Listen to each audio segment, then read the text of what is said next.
다 같이 목도하심으로 사순절 첫 번째 주일 2월 마지막 주 주일 예배 하나님께 드리겠습니다. 목도하십니다.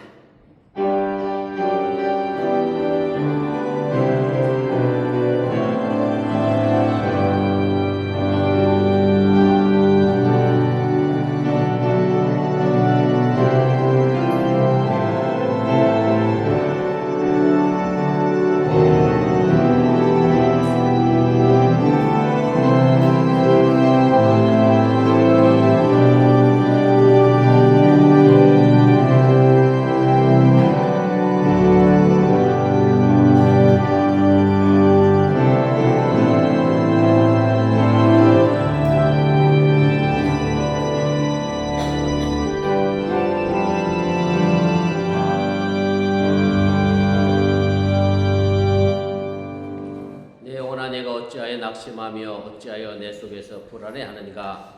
너는 하나님께 소망을 두라. 나는 그가 나타나 도우심으로 말미암아 내 하나님을 여전히 찬송하리로다. 아멘. 전능하신 아버지 하나님, 거룩한 주일 아침 주님께 나와 예비하고 찬양합니다. 이 예배가 온전히 주님께 영광이 되게 하여 주시고 우리에게는 하나님의 평화와 기쁨의 시간이 되게 하여 주시옵소서. 이제 사순절의 여정을 시작했습니다. 이 40일간의 여정 속에 주님의 고난과 십자가를 기억하며 부활의 영광을 위해 오늘도 한 걸음 더 나아가게 해주시고 나며 내게 주어진 삶이 곧 하나님께서 내게 맡겨주신 사명임을 또한 잃어버리지 않게 하여 주시옵소서. 이제 예배를 시작하려고 하니 사탄 마귀가 틈타지 않게 하시고 오직 주님께서만 홀로 영광받아 주시옵소서. 예수님의 이름으로 기도드렸사옵나이다. 아멘.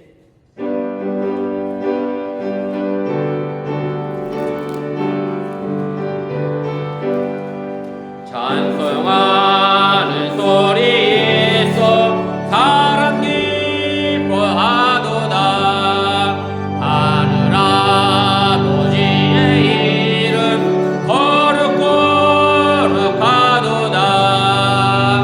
세상 사람 찬양하자. 거룩하신 하나님께 할렐루야 할렐루야 할렐루야.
성시교도 124번 사순절 첫 번째를 교독합니다.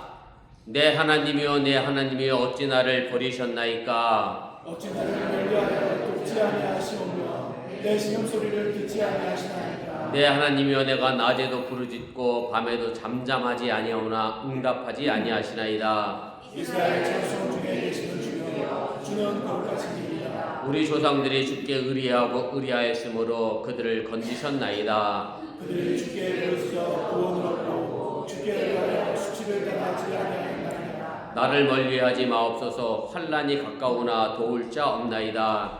악한 무리가 나를 불러 내 주족을 찔렀나이다. 내가 내 모든 뼈를 셀 수 있나이다. 그들이 나를 주목하여 보고 내 겉옷을 나누며 속옷을 제비 뽑나이다. 여호와여 멀리하지 마옵소서. 나의 이름이시여 속히 나를 도우소서. 나를 사자 입에서 구하소서. 주께서 내게 응답하시고 들수의 뿔에서 구원하셨나이다. 내가 주의 이름을 형제에게 선포하고 회중 가운데에서 주를 찬송하리이다. 여호와를 두려워하는 너희여 그를 찬송할지어다. 야곱의 모든 자손이여 그에게 영광을 돌릴지어다. 너희 이스라엘 모든 자손이여 그를 경배할지어다. 아멘.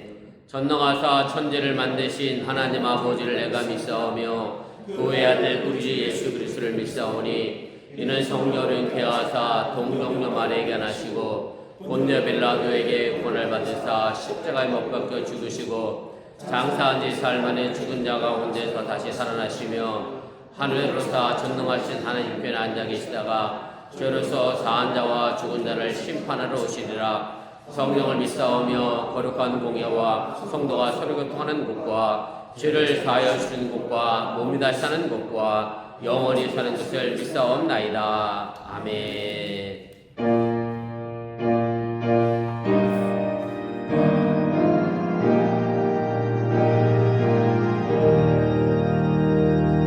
성부 성자와 성령 영원히 영광 받으옵소서. 태초로 지금까지 또 길이 영원 무궁 성삼위께 영광 아멘. 다 같이 자리에 앉아 주시기를 바랍니다. 이 시간을 위하여 임명원 지사님 우리를 대표하여 기도 인도하시겠습니다.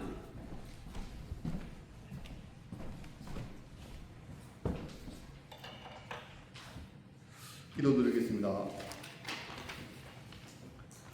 거룩하시고 사랑과 은혜가 충만하신 하나님 아버지, 오늘도 우리 예배 자리로 불러주시고 하나님의 임재 앞에 설 수 있는 은혜를 허락하여 주셔서 감사합니다. 지난 한 주간 우리 삶은 지켜주셨고 보이지 않는 손길로 보호해 주셨으며 매 순간 필요한 힘과 지혜를 더해주신 주님께 감사드립니다. 돌이켜보면 우리 걸음 하나하나가 주님의 은혜 가운데 있었음을 고백합니다. 마음이 지칠 때 붙들어 주셨고 어려움 속에서도 길을 열어주셨습니다. 그러나 우리는 여전히 주님의 뜻보다 우리의 생각을 앞세울 때가 많았고 기도보다 걱정을, 감사보다 불평을 먼저 내세웠음을 고백합니다. 우리 이웃을 사랑하기보다 나 자신을 먼저 사랑했던 연약함을 용서해 주십시오. 주님, 우리의 굳은 마음을 부드럽게 하시고 십자가의 은혜를 다시 깊이 기억해 주십시오. 식어있던 마음이 다시 살아나게 하시고 흔들리던 마음 위에 소망을 새롭게 세워주십시오. 우리의 생각과 시선이 다시 하나님을 향하게 하시고 말씀 위에 굳게 서도록 인도해 주십시오. 이제 우리 교회를 위해 기도합니다. 서로를 신뢰하며 사랑으로 섬기는 공동체가 되게 하시고 이곳을 찾는 모든 이들이 하나님의 따뜻한 사랑을 경험하게 해 주십시오. 세상이 혼란스러워도 교회 안에는 평안이 흐르게 하시고 우리는 어디서든 소망을 전하는 사람들이 되게 해 주십시오. 목사님 붙들어 주셔서 말씀을 전하실 때 성령의 능력이 함께하게 하시고 그 말씀이 우리의 삶을 바로 세우는 생명의 말씀이 되게 해 주십시오. 회복 중에 있는 사모님께도 주님의 손길이 늘 함께하며 날마다 힘이 더해지고 온전한 회복을 누리게 해 주십시오.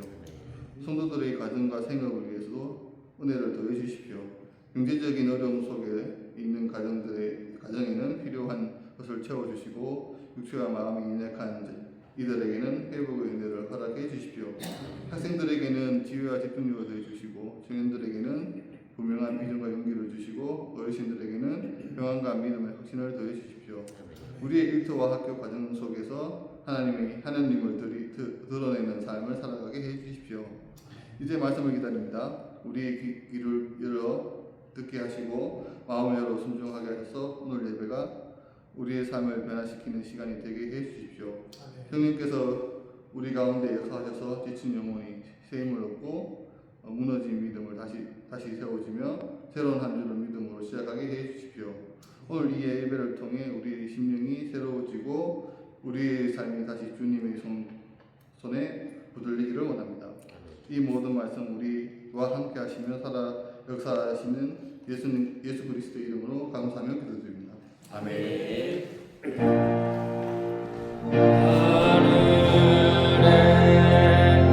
계신 아버지 이름 거룩하사 주님 나라 임하시고 뜻이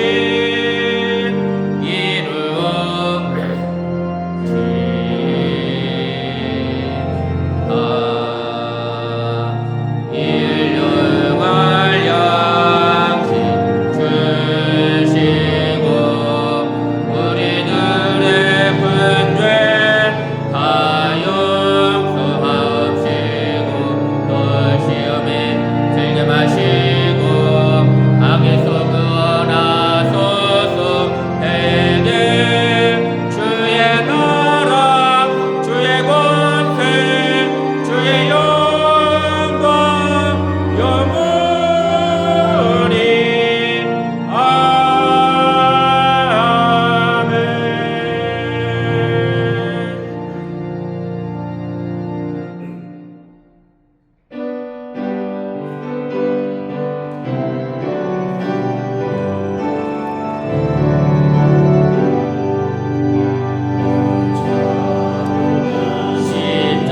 십자가에 주 달려 흘린 피 샘물같이 눈을 넣어서 죄 씻어주시네. 값 없어도 다 나와서 내 죄를 구하며 있는도다 그 기도로 참선 걸어드리. 나 믿노라 나 믿노라 불보혈 공로를 흠없어도 피 흘리사 날 구원하셨네. 저 흉악한 한강도는 죄를 깨달아 죄 없으신 주 예수를 구주로 믿었네. 내 지은 죄 흉악하나 주 예수 믿으며 용서받은 강도같이 복구원 받으리. 나 믿노라 나 믿노라 불보혈 공로를 흠없어도 피 흘리사 날 구원하셨네. 온 백성의 죄 사하신 하나님 어린 양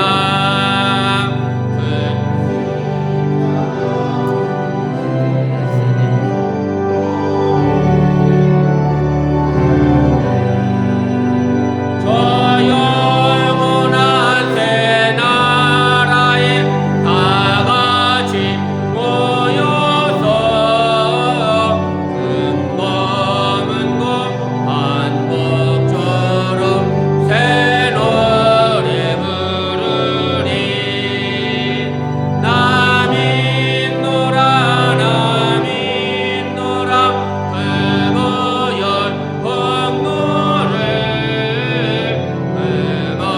흠없어도 피 흘리사 날 구원하셨네. 아멘.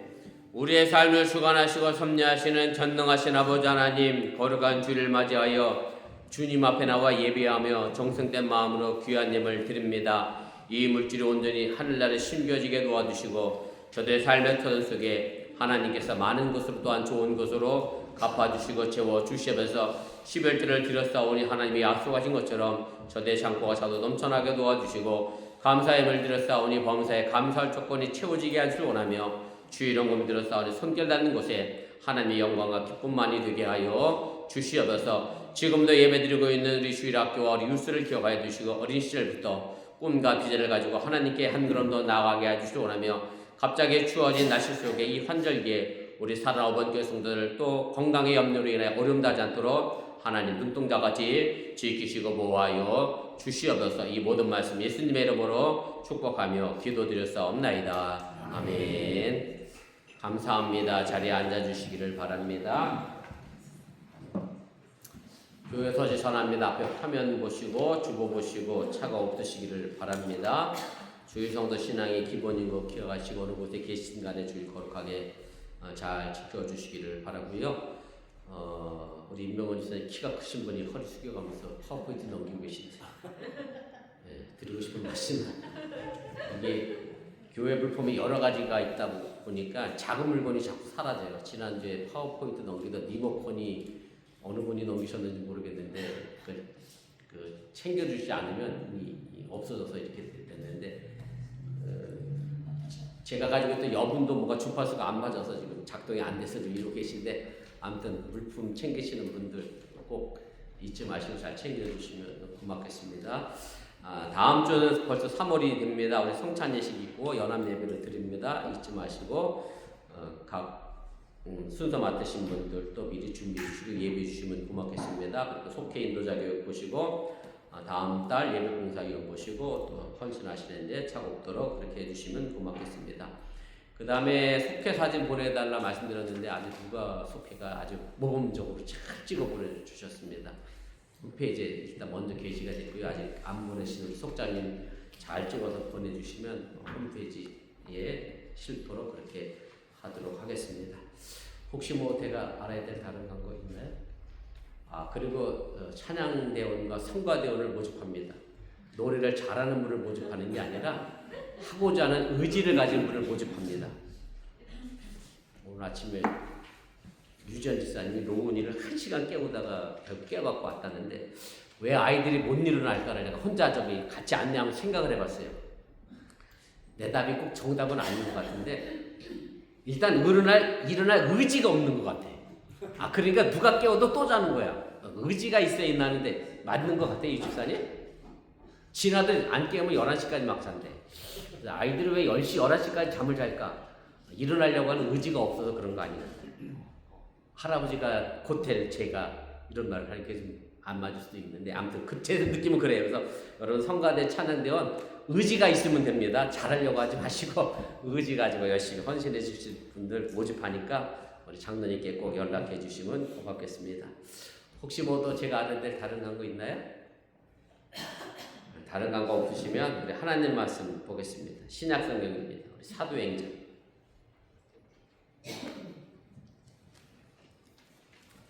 하나님 말씀 사도행전 20장입니다. 우리 17절 말씀에서부터 27절까지 말씀입니다. 우리 한 절씩 교독하시고 27절은 좀 함께 읽도록 그렇게 하겠습니다. 사도행전 20장 17절부터 27절입니다. 바울이 밀레도에서 사람을 에베소로 보내어 교회 장로들을 청하니 오매 그들에게 말하되 아시아에 들어온 첫날부터 지금까지 내가 항상 여러분 가운데서 어떻게 행하였는지를 여러분도 아는 바니 곧 모든 겸손과 눈물이며 유대인의 관계로 말미암아 당한 시험을 참고 주를 섬긴 것과 유익한 것은 무엇이든지 공중 앞에서나 각 집에서나 거리낌 없이 여러분에게 전하여 나가시고 유대인과 헬라인들에게 하나님께 대한 회개와 우리 주 예수 그리스도께 대한 믿음을 증언한 것이라.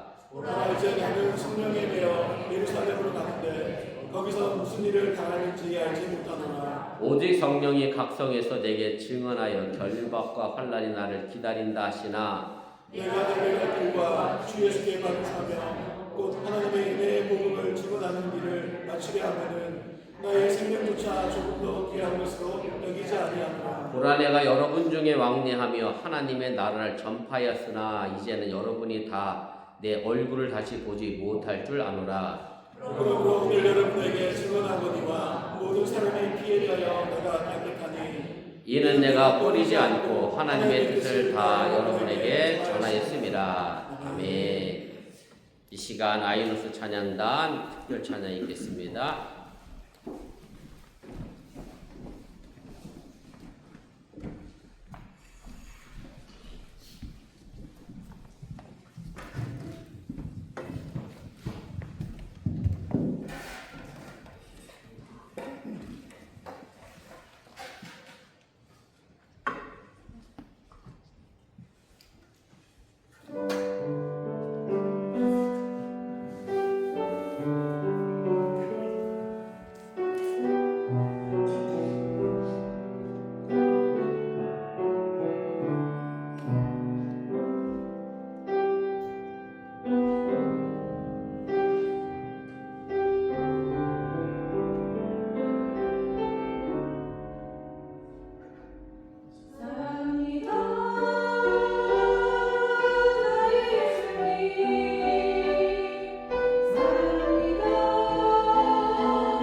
귀한 찬양에 진심으로 감사를 드립니다.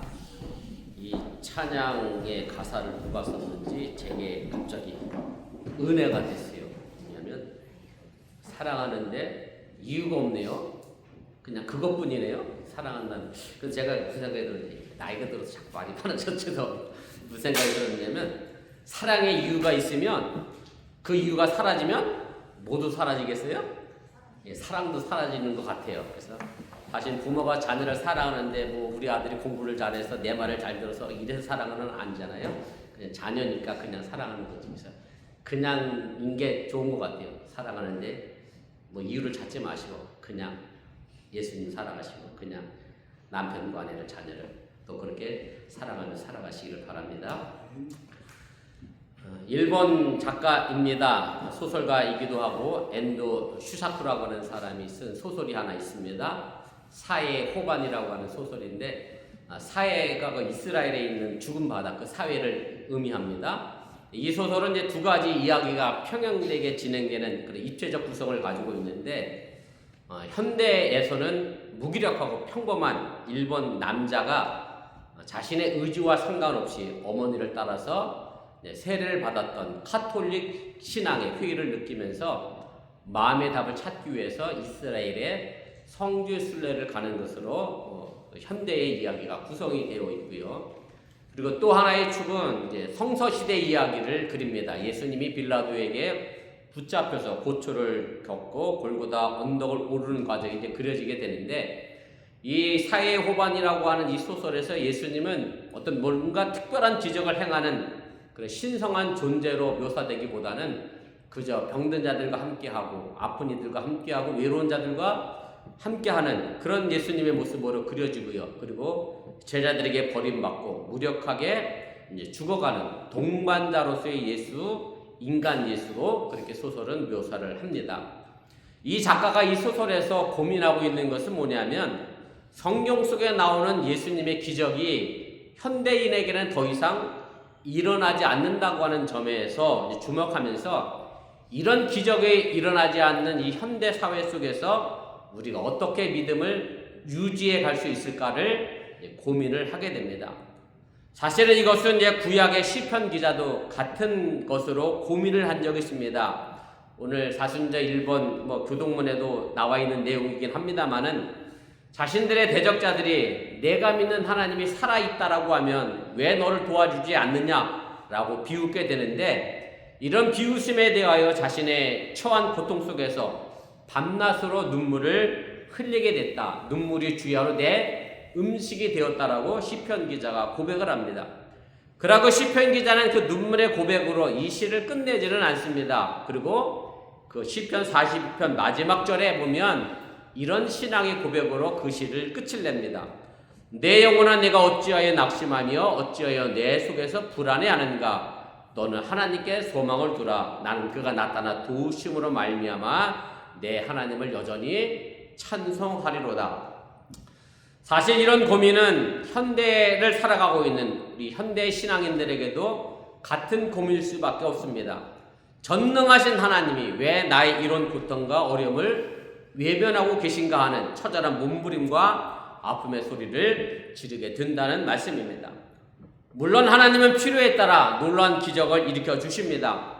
그러나 엔도 슈사쿠가 그의 소설에서 말하고 있는 것처럼 진정한 기적은 병자를 그 자리에서 일으키는 것이 아니라 버림받은 사람들 곁에 머물면서 그 사람들의 친구가 되어주는 영혼의 따뜻함이 있다는 사실을 여러분들이 잊지 마시기를 바랍니다. 그리고 이것은 시편 기자의 고백과도 같은 맥락을 하고 있고 욥이 모진 고난 속에서 견뎌낼 수 있었던 근본적인 원인도 바로 여기에 있었음을 우리에게 전해주고 있습니다.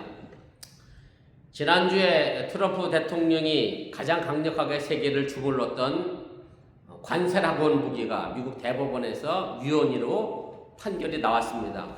자신이 세계를 좌지우지할 수 있다고 하는 교만한 생각을 일단 미국 대법원이 중단을 시켰는데 이분은 좀 정치를 감정으로 하시는 것 같아요. 그랬더니 갑자기 150일 동안 한시적으로 관세를 매길 수 있는 법을 발동시켰잖아요. 10%잖아요. 근데 오늘 아침에 뉴스 보니까 또 그 맥시멈으로 올려놨던데 15%로 덤탱이 쓴 나라가 있대요. 그냥 관세 10% 내던 나라가 전 세계적으로 다 15% 동일하게 만들어갖고 15% 덤태기 쓴 나라가 있다고 뭐 이렇게 뉴스가 나왔는데 사실 저는 그렇게 생각합니다. 물론 트럼프 같이 자기 힘을 과시하고 싶은 대통령이 이 세계를 자주 우지하는 게 아니라 말 그대로 이름도 없이 빛도 없이 평범하게 자신의 삶의 달을 지키는 사람들에 의하여 이 세계는 만들어지고 미래를 향하여 나가고 있고 지금도 우리가 그 중요한 역할을 하고 있다고 하는 사실을 여러분들이 잊지 마시길 바랍니다.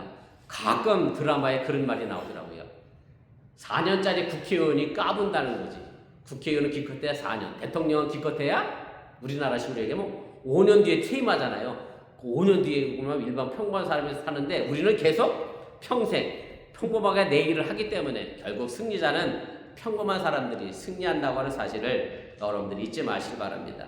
지난 설에 제가 처갓집에 명절 선물로 고기를 보내드렸는데 사실은 제가 제일 쉬운 일이 설에 명절에 선물을 하는 겁니다. 왜냐하면 아주 쉬워요. 그렇지만 인터넷 쇼핑이 너무나 잘 돼 있어서 너무나 쉽게 보낼 수 있고 또 너무나 쉽게 그분들이 또 받을 수 있어서 저는 제일 쉬운 방법으로 명절 선물을 보냈습니다. 제일 어려운 거는 가서 일하고 음식을 만들고 그분들을 뵙는 게 가장 어려운 일인데 미국에 사는 우리들에게는 더더욱 어려운 일이다 보니 저는 가장 쉬운 방법을 선택을 했습니다.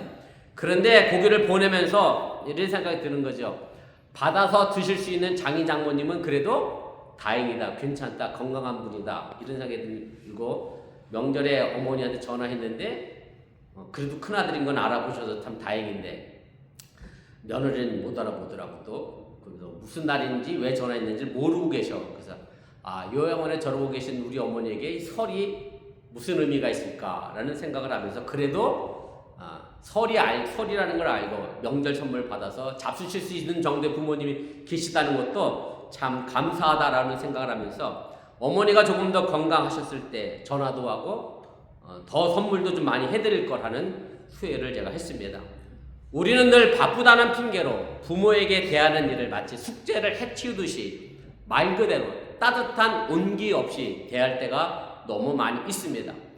그러나 그런 생활 속에서도 우리의 영혼을 돌아보고 가끔은 생각해 볼 틈을 가져야 하고 미국 인디언들이 그런다고 그래요. 지금이야 뭐 안 그러겠습니다만 말을 타고 막 달리다가 가끔 멈춰 선다고 합니다. 왜 멈춰 서느냐면 자기가 말을 타고 너무 빨리 달리니까 뭐가 못 쫓아오는 줄 아냐면 자신의 영혼이 자기를 믿죠? 못 쫓아올까봐 잠깐 말을 세워놓고 자신의 영혼이 올 때까지 기다린다고 합니다. 그런데 지금은 말보다 더 빠른 비행기를 타고 차를 타고 다니니 우린 조금 더 인디안보다 오래 멈춰 서서 내 영혼의 생각을 돌아보는 시간들이 우리에게 필요하다라고 하는 얘기입니다. 빈센트 반 고흐라고 하는 화가는 영혼의 화가라고 그렇게 불려집니다. 이 작가는 여러분들이 아시는 대로 자기 자신을 그린 자화상 그림이 굉장히 많습니다. 단순히 자신의 겉모습을 그리는 것이 아니라 자신의 내면의 마음을 그리려고 했고 그래서 어떤 사람은 고흐가 그린 자화상을 보면서 자신의 죄를 고백한 고해 성사다라고 그렇게 말하기도 합니다. 고흐는 지독하게 가난하게 살았고요. 무명화가로 살다가 37살에 생을 마감했습니다. 그리고 그가 죽은 지 상당한 시간이 지나서야 사람들이 고흐가 그린 영혼의 자아상의 가치를 알아보게 됐고 우리가 잘 알고 있는 고흐의 대표적인 작품이죠. 해바라기만 가득한 해바라기 그림이 중고등학교 시절 미술책에서 다 한 번씩 보셨잖아요. 해바라기 3,629만 2,500달러의 경매가 되는 엄청난 가격으로 팔리게 됩니다. 엄청난 가격이지만 고흐가 들으면 사실 기분은 좀 나빴을 수도 있을 겁니다. 왜냐하면 가격이 싸게 매겨진 것이 아니라 영혼을 돈으로 환산하려고 했기 때문에 고흐가 기분을 나빠하지 않았을까라고 생각을 제가 해보게 되고요. 그림을 통해 자신의 영혼을 가꾸는 것이 그의 사명이었는데 그 삶은 결코 돈으로 바꿀 수 없는 삶이었기 때문에 그렇습니다. 오늘 우리가 함께 읽은 본문을 보면 정말로 혼신을 다해 살아간 사람이 등장합니다. 바로 사도 바울입니다. 그는 3차례에 걸쳐서 전도의 여행을 마치고 예루살렘을 향하여 가게 됩니다. 자신의 선교에 대하여 기독교 본부가 있는 예루살렘 교회에 보고도 하고 그리고 3년째 계속되는 가뭄 때문에 예루살렘 모교회 교인들이 굶주리고 있어서 자신이 해외에 개척했던 교회를 통해서 거둔 헌금을 가지고 예루살렘을 모교회에 갖다 주기 위하여 그가 예루살렘에 가려고 합니다. 그리고 정작 더 중요한 것은 이 기독교 복음을 같은 민족인 유대인들에게도 꼭 전하고 싶었기 때문에 사도 바울은 이것을 사명으로 알고 예루살렘으로 가게 됩니다. 그런데 사도 바울이 온다는 소식이 예루살렘에 전해지게 되자 유대교에서 기독교로 개종한 사도 바울을 배신자다 혹은 배교자로 여기면서 사도 바울을 죽이려고 했던 유대인들이 한둘이 아니었습니다. 그래서 사도행전 23장 12절 이하의 말씀에 보면 많은 유대인들이 조직을 만들어갖고 일종의 조직 깡패 같은 걸 만들어서 사도 바울을 내가 죽이기 전까지는 먹지도 않고 마시지도 않겠다라고 결단했던 그런 많은 사람들이 예루살렘에 있었고, 그래서 사도 바울이 예루살렘에 오기만을 벼르고 있었다라고 하는 얘기입니다. 물론 이 사실을 사도 바울은 너무나도 잘 알고 있었고 그 사도 바울과 가까이 있었던 친구들도 사람들도 알고 있었습니다. 그래서 바울을 아끼는 사람들은 사도 바울이 예루살렘에 가는 것은 곧 죽음을 자처하는 일이기 때문에 가지 말라고 만류하고 막아 서게 됩니다. 그러나 사도 바울은 그 사실을 알면서도 가기로 결정을 하게 됩니다. 오늘 우리가 함께 읽는 이 성경 구절에 있는 말씀은 바울이 예루살렘에 가면서 자신의 예루살렘 행을 막았었던 에베소 교회 장로들에게 내가 왜 예루살렘에 가야 하는지 그것을 설명하면서 이제 에베소 교회를 잘 부탁한다 하는 그런 말씀의 내용입니다. 에베소 교회는 바울이 가장 길게 3년을 머물면서 개척한 교회입니다. 본문 23절 말씀에 보면 사도 바울은 결박과 환란이 나를 기다린다라고 말합니다. 예루살렘으로 가는 길이 매우 위험한 길임을 바울도 잘 알고 있었다고 하는 얘기입니다. 그럼에도 사도 바울은 본문 24절에 이렇게 말합니다. 제가 좀 쉬운 표준 세번역으로 읽어드리겠습니다. 그러나 내가 내 달려갈 길을 다 달리고 주 예수에게 받은 사명 곧 하나님의 은혜의 복음을 증언하는 일을 다하기만 한다면 나는 내 목숨이 조금도 아깝지 않습니다.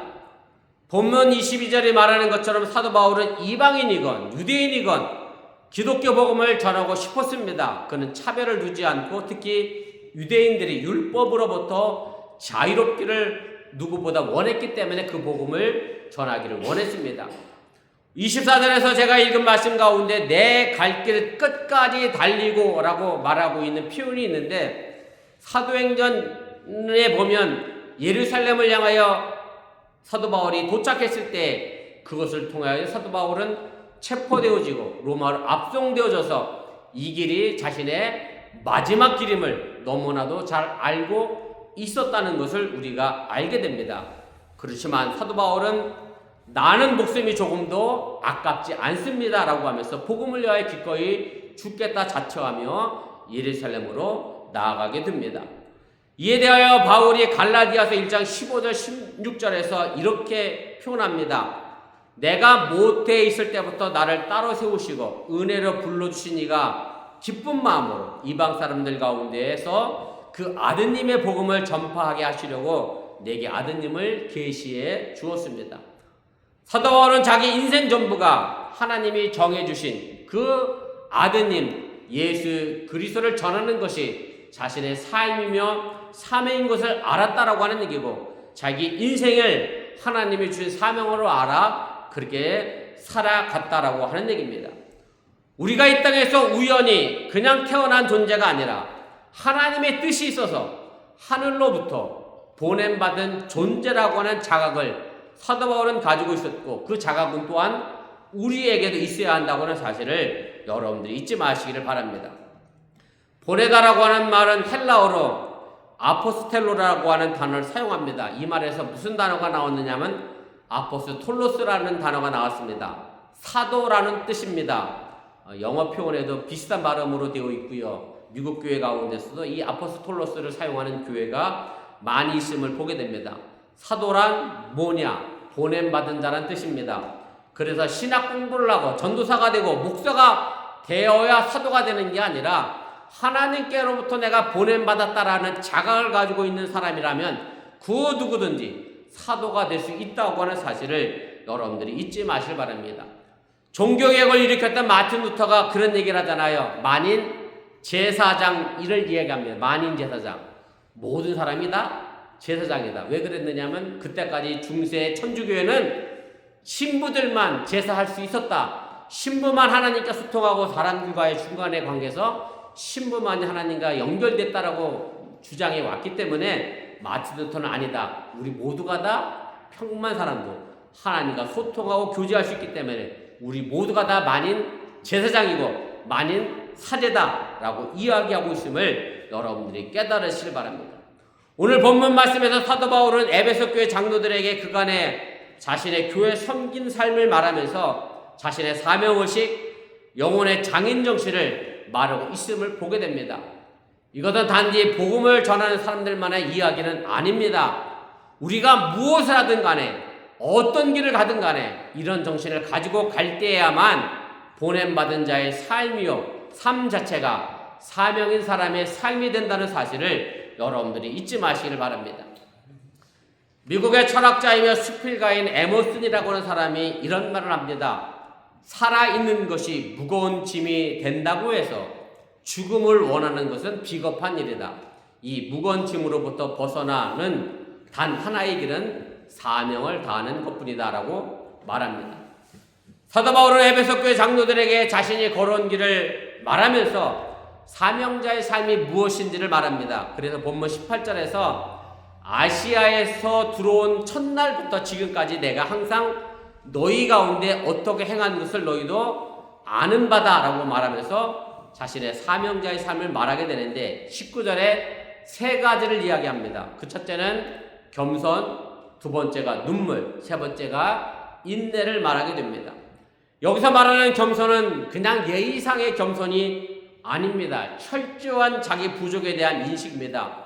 남과 비교해서 내가 부족하다고 하는 의미가 아니라 하나님 앞에 서 있는 나를 보니 나는 참 하나님 앞에 부족하다라고 하는 사명자 앞에서의 부족을 이야기하고 있다라고 하는 얘기입니다. 하나님의 뜻을 따라 살아가는 것이 자기에게 너무나 부족한 일이었다라고 스스로 고백하게 되고 그 부족함을 아는 사람이 배움의 길을 걸어가게 된다는 사실 또한 여러분들이 잊지 마시기를 바랍니다. 예수님이 말씀하신 가운데 8법 가운데 그 첫째가 이렇게 되잖아요. 가난한 사람은 복이 있다라고 되어 있는데 가난한 게 왜 복일까? 이렇게 생각할 수 있습니다. 물론 그렇죠. 가난한 게 어찌 복이 되겠습니까? 그러나 가난하기에 열심히 일할 수 있습니다. 그래서 그것이 우리에게 복이 됩니다. 그러나 스스로 만족한 사람은 가난하게 살아도 그는 더 이상 가난한 사람이 아닙니다. 이미 팔자와 운명에 매인 사람은 부자로 살아가는 사람입니다. 더 이상 달라질 것이 없는 사람이 됩니다. 사도 바울은 빌립보 3장 13절 14절에서 이 겸손의 의미를 자신의 삶을 통하여 이렇게 나타내주고 있습니다. 형제들아, 나는 아직 내가 잡은 줄로 여기지 아니하고 오직 한 일, 즉 뒤에 있는 것을 잊어버리고 앞에 있는 것을 잡으려고 표대를 향하여 그리스도 예수 안에서 하나님 위에서 부르신 부름의 상을 쫓아가노라. 우리 흔히 믿음을 비교합니다. 믿음이 많다 적다, 믿음이 있다 없다라고 얘기하는데 사실은 믿음은 비교할 수 없습니다. 다만 스스로 나의 믿음 없는 것을 바라볼 때에 나의 믿음은 조금이라도 앞으로 나아가 성장할 수 있게 됩니다. 내가 믿음이 이만하다라고 생각하는 사람은 결단코 믿음의 성장을 위하여 아무 일도 하지 않기 때문에 나의 부족함을 아는 사람만이 믿음의 성장의 역사를 만들어갈 수 있다라고 하는 얘기입니다. 한국교회 강단에서 지금은 어떤지 모르겠습니다만 예전엔 목사님 설교마다 몇 번씩 외치잖아요. 믿습니까? 그러면 그냥 성도들이 무조건 여의도 설교 가끔 들어보면 그렇더만 여전히 믿습니까? 그러면 다 아멘이야. 그럼 막 믿음이 막 생기던가요? 이렇게 막 생김을 도는데 그냥 믿습니까? 나오면 자동 반사야 아멘이야. 무슨 내용인지도 모르고 믿습니까만 나오면 무조건 아멘. 사실은 그런 믿음이 우리의 믿음을 완성해 가지 않는다라고 하는 사실을 여러분들이 잊지 마시길 바랍니다. 이것은 단순히 믿음만이 아니라 삶 전부가 그렇습니다. 내가 없기에 조금이라도 가지려고 애쓰는 것, 아직 모자라기에 더 배우고 싶어하는 마음, 바로 그것이 사도 바울이 말한 겸손이라고 하는 얘기입니다. 학생이 공부가 부족한 것을 알 때에 공부하려고 하지, 내가 이만하면 됐다라고 생각하는 학생은 더 이상 공부하지 않는 이치와 같다라고 하는 얘기입니다. 두 번째는 눈물을 이야기합니다. 이것은 사람에 대한 안타까운 마음입니다. 예수님이 병자를 치료할 때마다 불쌍히 여기셨다라고 말하고 있는데, 불쌍히 여기다라고 하는 말은 헬라어로 보면 좀 깁니다. 스프랑크니조마이라고 하는 단어를 사용하는데, 사실 이 말의 의미는 뭐냐면 창자라고 하는 뜻입니다. 헬라어의 창자, 스프랑크논에서 온 말입니다. 우리나라 말도 있죠. 우리나라의 애입니다. 애가 창자라는 뜻이잖아요. 그래서 부모가 자녀를 바라보는 마음이 뭐라고 그래요? 항상 애가 끓는다 그러잖아요. 이게 끓는 게 아니고 사실 끈다인데 발음이 쉽게 되려니까 끓는다는 거. 창자가 끊어진 것 같은 아픈 마음으로 자녀를 바라보는 거잖아요. 닳다. 자녀를 바라보면 늘 애가 닳잖아요. 창자가 달아 없어지는 것 같은 아픈 마음으로 자녀를 바라보는 부모의 마음을 애끓다, 애닳다라는 말로 설명을 합니다. 바로 예수님께서 창자가 끊어지는 마음으로 병자를 부었다라고 하는 얘기고, 그것이 바로 사람에 대한 애정이라고 하는 것을 여러분들이 잊지 마시길 바랍니다. 우리가 어떤 일을 하건 인간에게 유익이 되느냐를 물어야 한다라고 하는 얘기고, 사람에 대한 눈물 어린 애정이 없이는 결단코 사명자가 될 수 없음 또한 여러분들이 잊지 마시기를 바랍니다. 여러분들이 직장을 다니고 학생들이 학교에서 공부를 하고 여러분들이 자동차 부품을 만들고 이런 것에 사람 사랑하는 영혼이 담겨 있지 않으면 제대로 된 물건을 만들어낼 수 없습니다. 그냥 만들어내는 거죠. 내가 타는 것이 아닌데 누가 타서 고장나면 어떠냐, 이런 생각으로 차를 만들면 그 차가 제대로 만들어질 수 없는 이치와도 같습니다. 세 번째는 인내입니다. 바울은 로마서 9장 3절에 이렇게 말합니다. 제가 표준 세번역으로 읽어드리겠습니다. 내게는 내 동족을 위한 큰 슬픔이 있고 내 마음에는 끊임없는 고통이 있습니다. 나는 육신으로 내 동족, 내 결의를 위한 일이면 내가 저주를 받아서 그리스도에게서 끊어질지라도 달게 받겠습니다. 자신이 예수 그리스도에게서 끊어지는 한이 있더라도 자신의 민족인 유대인에게 예수님이 복음이 전해지기를 사도 바울은 원했다라고 하는 얘기입니다. 그것 때문에 사도 바울은 기꺼이 죽으러 예루살렘에 갔고, 그것 때문에 기꺼이 유대인들에 대하여 참고 견디어 냈다라고 하는 얘기입니다. 그러나 이것은 비단 하나님의 일에만 해당되는 것은 아닙니다. 우리가 하는 모든 일에 해당됩니다. 내가 사명이라고 생각하는 한 그 목적을 위하여 다른 것은 좀 참고 가야 합니다. 참고 가지 않으면 그 사명자의 삶을 감당할 수가 없습니다. 우리 책임 일사님 식당 하시는데 손님이 와서 그다 뭐 넣었어요 코치코치 캐물로 열받지, 화나지. 아이 먹기 싫으면 가라고 막 소리 질러요 그럼? 아니요. 한 그릇 팔려면 그 사람이 뭐라 그래도 그러냐고요. 참아야지 어쩌겠어. 그게 장사하는 사람의 입장이지. 장사하는 사람이 내 마음 썩틀린다고 물건 사는 사람에게 막 감정적으로 화내면 그 사람 물건 사겠어요? 다시 거기 안 가겠죠. 결코 장사할 수 없는 것과 마찬가지로 내가 장사를 위하여 내가 참고 견뎌 인내해내는 것처럼 내가 뭔가 사명을 위하여 일을 한다고 하면 끝까지 참고 견뎌내는 인내가 필요하다라고 하는 얘기입니다. 저는 차를 살 때마다 느끼는 거지만 딜러가 제일 안 된 것 같아. 마음 불쌍한 마음이 들어.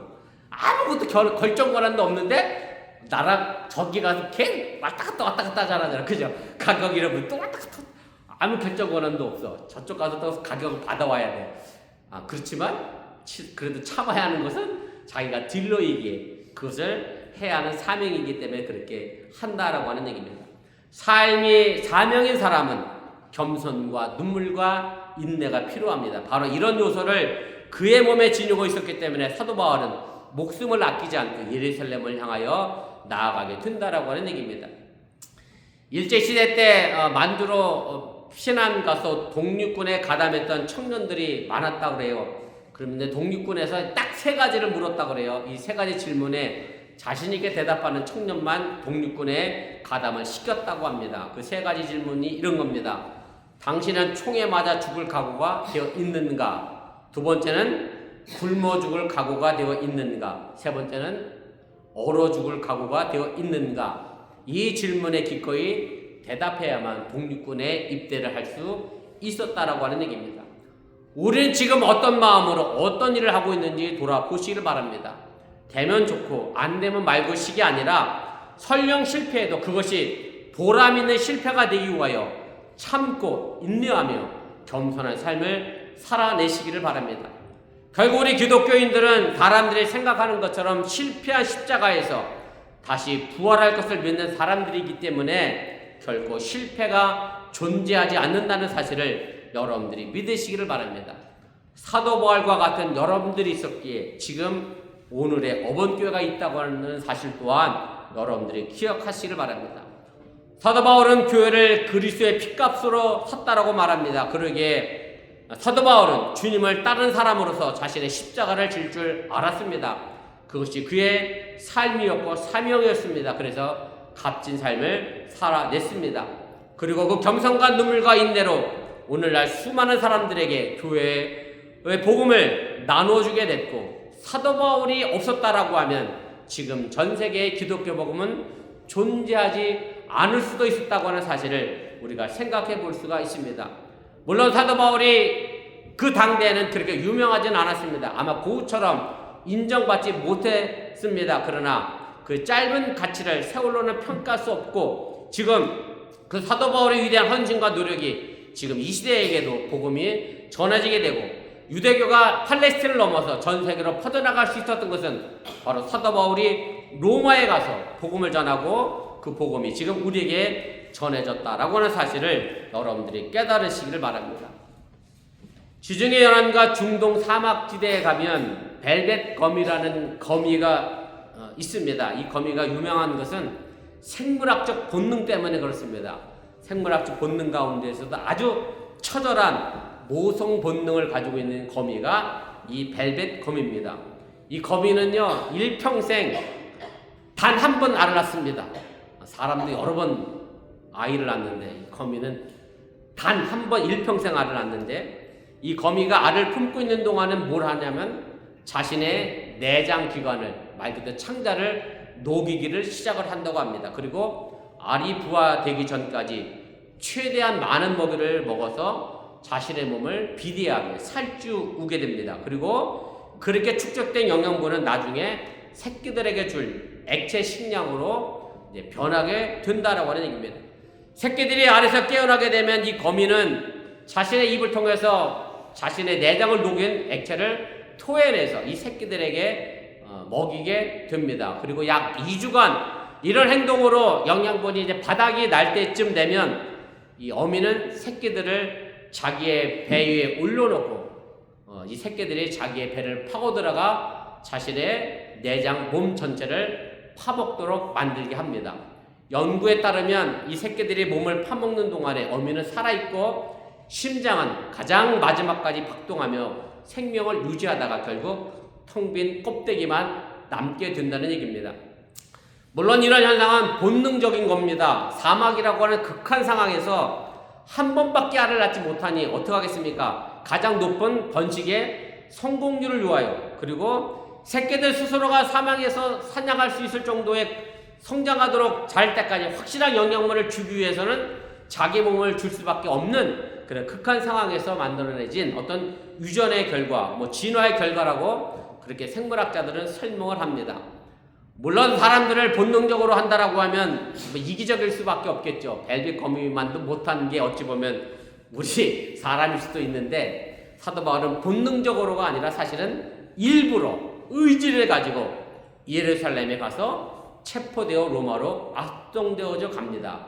그리고 그 과정에서 사도 바울은 많은 귀족들과 관리들에게 복음을 전했고, 그 로마에 가서 재판관 앞에서 그리고 로마 황제 앞에서 거리낌 없이 복음을 전하게 됩니다.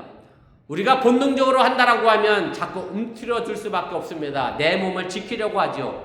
그러나 본능적이기보다 의도적으로 의지를 가지고 자녀를 향한 사랑의 마음, 겸손과 눈물과 인내의 마음을 가지고 예수의 복음을 위하여 오늘도 여러분들이 사명자의 삶을 감당해 나갈 수 있기를 바랍니다. 그 복음만이 아니라 내 삶 자체가 하나님께서 보내신 귀한 사명자라고 하는 삶임을 여러분들이 잊지 마시고 그 사명자로서의 삶을 오늘도 감당해 나갈 수 있기를 바랍니다. 오늘 주님의 고난을 묵상하는 사순절 첫 번째 줄입니다. 그분의 뜻 있는 고난이 있었기에 우린 그분의 삶과 마음을 유산으로 물려받았습니다. 이제 우리의 마음을 갈고 닦아 삶을 풍요롭게 하며 우리 교회 자녀들에게 물려줄 수 있기를 주님의 이름으로 축원을 드립니다. 기도하겠습니다. 말씀을 기억하며 잠시 1분 정도 기도합니다. 삶이 사명인 사람, 사도 바울의 삶의 모습을 잠시 짚어봤는데요. 우리가 이 땅에 살아가는 삶이 곧 하나님께서 우리에게 부여하신 사명인 것을 여러분들이 잊지 마시길 바랍니다. 목사만 사명자가 아닙니다. 하나님께 보냄받았다라고 하는 의식을 가진 우리 모두가 다 하나님 앞에 사명자입니다. 복음 안에서만 사명자가 아니라 여러분들이 가정을 지켜내고 아내와 남편을 그리고 자녀를 위하여 또 부모에게 직장에서 살아가는 일거수일투족 모두가 다 하나님이 우리에게 부여하신 사명인 것을 여러분들이 잊지 마시고 내 삶은 그저 우연히 왔다 우연히 가는 삶이 아니라 하나님의 뜻이 있어서 보내진 삶이고 그 보내진 사명자의 뜻을 따라 오늘로 살아가고 다시금 보내진 그 사람에게 돌아가는 것이 우리의 인생인 것을 여러분들이 기억하시면서 오늘로 내 삶의 사명을 잃어버리지 않고 살아갈 수 있기를 주님의 이름으로 간절히 축원을 드립니다. 잠깐 기도하겠습니다. 사랑하는 하나님 고맙습니다. 오늘 시간에 부족한 종이 잠시 말씀을 전했습니다. 행여 잘못 전한 것이 있으면 저들 마음과 생각 속에 하나님께 도와주시고 하나님의 뜻을 따라 오늘도 나아가 승리하게 하여 주시면서 내게 주어진 삶의 길들 참 힘들고 어렵습니다. 그러나 오늘 사도 바울처럼 겸손하게 해주시고 눈물과 인내를 가지고 내 삶을 사명자로 바꿔가게 해주시오라며 그렇게 하나님께서 부여받은 사명자의 뜻을 따라 오늘도 살아가도록 동행하시고 함께하여 주시면서 단순히 사명자라고 하니까 복음을 전하는 것만으로 생각하지 않게 해주시오라며 하나님이 우리를 이 땅에 보내주시고 그리고 가정을 누리게 해주시고 자녀를 낳게 하시고 하나님과 직장에서 일을 하게 하시고 이웃들과 만나 교제하게 하고 이 모든 것들을 내게 주어진 삶이며 사명임을 잃어버리지 않고 오늘도 삶이 사명인 자로 살아가는 우리 어머니의 성도들에게 하여 주시면서 사도 바울과 같은 사명자의 삶이 있었기에 지금까지 우리 어머니교회가 존재하고 앞으로 우리 어머니교회가 그렇게 나아간다는 사실을 잃어버리지 않고 우리 어머니교회 믿음의 성도들이 그런 사명자로서의 삶을 오늘도 살아내게 해주시오라며 그렇게 한 걸음 한 걸음 더 나가 하나님의 영광과 기쁨이 되는 믿음의 삶의 길들을 만들어가도록 인도하시고 함께하여 주시오면서 삶이 사명자의 사람으로 살아가게 해주시오면서 삶이 사명자의 성도로 살아가게 하여 주시옵소서. 사랑의 하나님 오늘 시간에 부족한 종이 잠시 말씀을 전했습니다. 잘못 전한 것이 있으면 저들 마음과 생각 속에서 사라지게 도와주시고 하나님의 말씀이 내 속 깊은 곳에 자리 잡아 하나님의 영광을 드러내게 하여 주시면서 우리가 이 땅에서 살아가는 것은 그저 우연히 태어난 존재로 살아가는 것이 아니라 하나님이 뜻이 있어 보내주신 것이고 그 뜻을 믿고 보내진 자로 살아가는 사람이 사명자이며 사도인 것을 잃어버리지 않게 해주시오라며 단순히 교회 안에서의 신앙에 국한된 것이 아니라 내 가정과 내 직장과 내 이웃 속에서 삶이 사명자인 성도로 살아가게 하여 주시옵소서. 이 모든 말씀 예수님의 이름으로 기도드렸사옵나이다. 아멘. 우리 다 같이 일어나서 찬송가 263자 우리 찬송하시고 축도로 축복성으로 예배 마치겠습니다.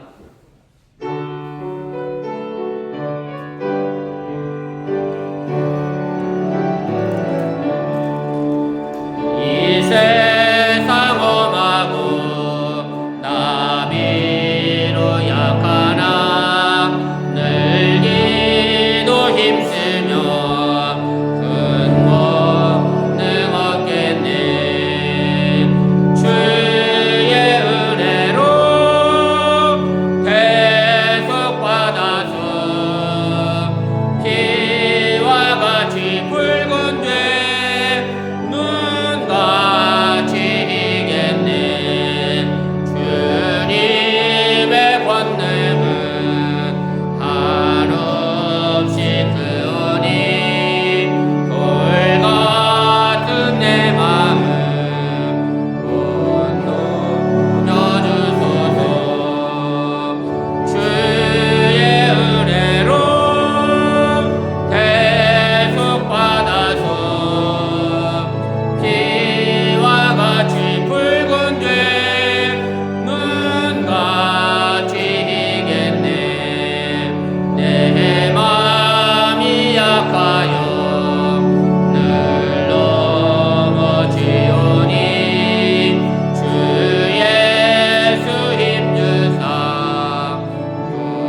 생명이 되신 예수님의 은혜와 독생자 예수를 아낌없이 보내신 하나님의 놀라신 사랑과 성령님의 교통하시고 감동감하신 역사가 삶이 사명대로 살아가는 우리 어번교회 성도들 위해 이제부터 영원토록 함께 하시기를 간절히 축원하옵나이다. 아멘. 주신 하나님, 주신 하나님, 참 좋으신 나의 하나님,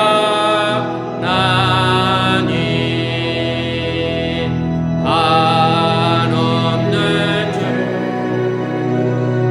받으신 하나님, 참 좋으신 나의 하나님, 한없는 축복을 우리에게 주시는 참 좋으신 나의 하나님.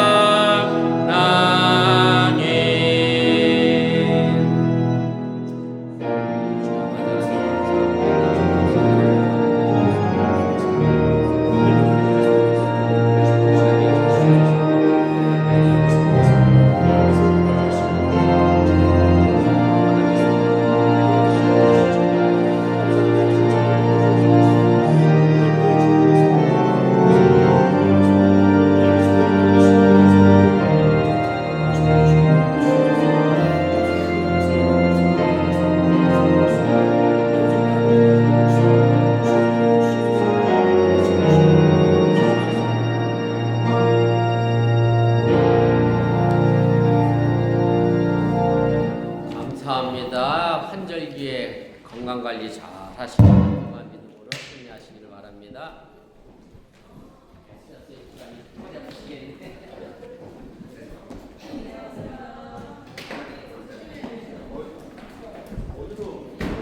정원아 추워. 괜히 상난조처럼 부르고 다니지 마. 알았습니다.